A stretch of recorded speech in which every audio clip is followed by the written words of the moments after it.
Good afternoon. I'm Jean-Luc San. I'm here to talk about the session on Destination 6, maintaining an innovative and sustainable health industry.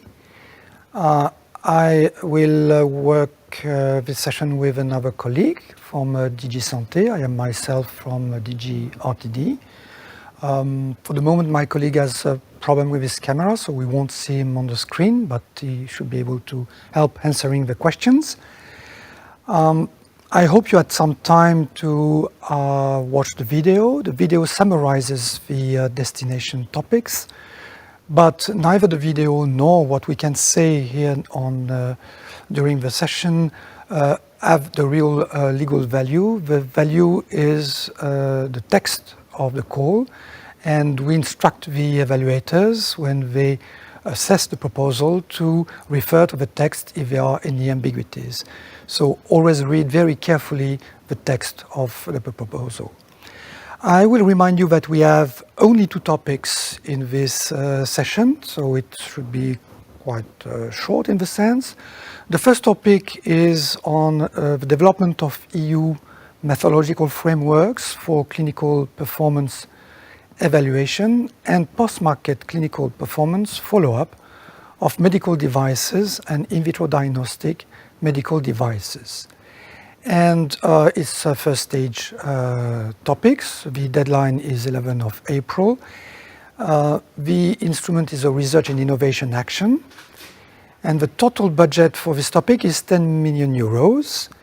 As we think that a proposal may need between 8-10 million euros to address the topic, it means that we will support only 1 proposal for this topic. The second topic is about gaining experience and confidence in a new methodological approach, so-called NAMS, for regulatory safety and efficacy testing, coordinated training and experience exchange for regulators. Again, 1 stage, deadline is 11 April 24. The instrument is a coordination and support action, and the total budget is 2 million euros. 2 million euros means that we intend to support 1 proposal. Regarding the procedure, I received your questions through Slido.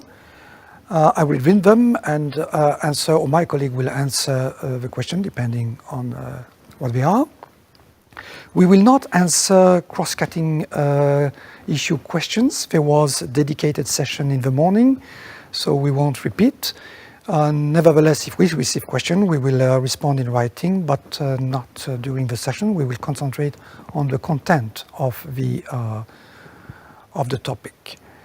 So I think I can open the question session. The first question is for Paul. Are methods that are only viable for a subset of devices sufficient, or does the call only address generalizable approaches? Paul, can you hear me? Thank you, Jean-Luc. Yes, I can hear you. Let's see if you can hear me. And apologies for the technical hiccups. I'm on multiple browsers, but I do hope that we will be able to have our dialogue. It's working, judging by seeing you. So this question, I presume it refers to the 3rd bullet point of the actions in the call, which is supposed to test methodology designed and proposed for state-of-the-art. I do not know if the one who asked it is in the call. If so, I would appreciate maybe some clarifications if my reply is not good enough, because when determining what is the state of the art, more than 1 device needs to be researched, let's say. So if the question is about, do I always need an industrial partner for all 3 cases, which would make me think that the starting point in that case, in that study, would be an individual product. My reply with my best of understanding of the question is that no, not really.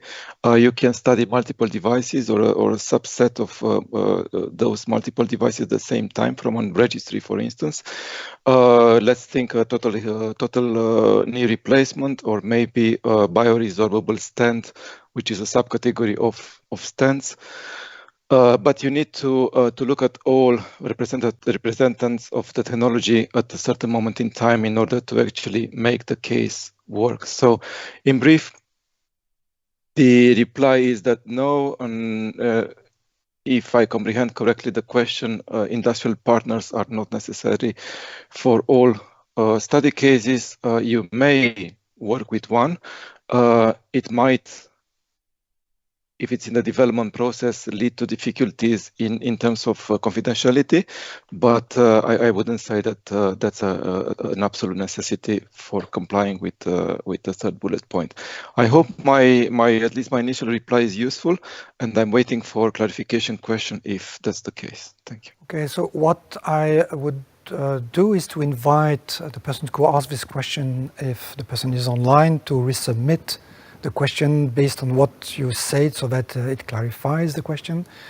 Otherwise, we always have the possibility to respond in writing when the questions are clear.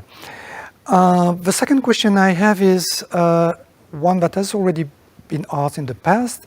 Is it planned to align medical device classification between the EU and the US?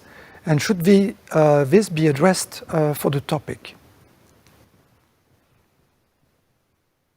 Paul? No, in a very short question, no.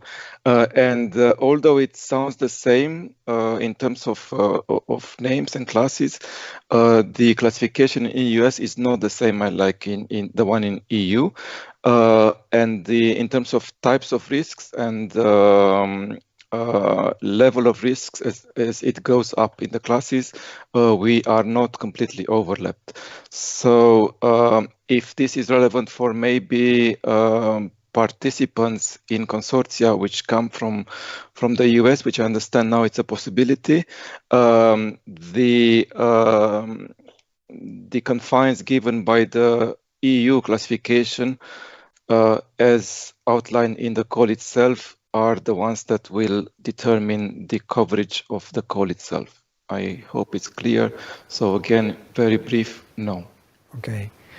If I remember well, we had a similar question from a national contact point, which gives me the opportunity to remind people that when they have questions, they also have the possibility to contact their national contact points that are very knowledgeable in the domain. So another question, the topic is intended for competent charities and notified bodies as primary participants so that they have a common framework to assess projects. Is it correct? I believe that's for me also, Jean-Luc. I believe it's for you, yes. It's still a question for topic 8. I think it's competent authorities, not charities. So basically the governmental bodies which are tasked in the member states to with the market oversight. And indeed, I'd say the main, how should I call them, clients, beneficiaries of the outputs of this call would be competent authorities and notified bodies. But I would personally judge the manufacturers themselves when applying such methodology, because notified bodies are verifying the outputs of such methodology while the competent authorities are making sure that everything is running smoothly and is correctly applied. So coming back to my idea, the manufacturers themselves would also greatly benefit. So it's all three actors. Okay. Is that sufficient reply, would you think? I think it is. Personally, I'm not sure I fully understand the question. I can't see fully the question on the screen. It's a bit skewed, but okay, now I see it. Apologies, my browsers are playing tricks. Anyhow, By projects, I think the one asking the question means technical documentation and technical files of the devices as part of the certification process, and after the placing on the market as part of the market surveillance. In trying again to keep with the tradition, the short answer is yes. That's a correct understanding. Okay.